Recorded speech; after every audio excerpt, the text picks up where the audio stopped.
Assalomu alaykum, hurmatli obunachilarimiz. Bizning navbatdagi zakazimiz tayyor bo'ldi. Ushbu xonadonga shkop yasab berdik. Razmerlari 2,5 ga, balandligi 270.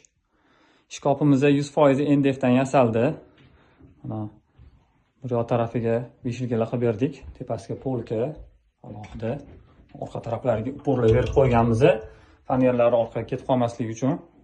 O'rta tarafiga ikki qatordan polka qilib berganmiz. Teg tarafiga tortmalar. Ikkita tortmasi bor. Hop, bu tarafimiz ham vishilka, tepa tarafi antersol narsalarni qo'yish uchun.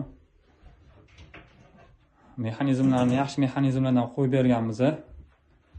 Chiroyli chiqdi hammasi, xohlisi. Sizlarga ham shunaqa xizmatlar kerak bo'lsa, murojaat qilaverasizlar. Zamonaviy mebel kanalimizda, Telegramda.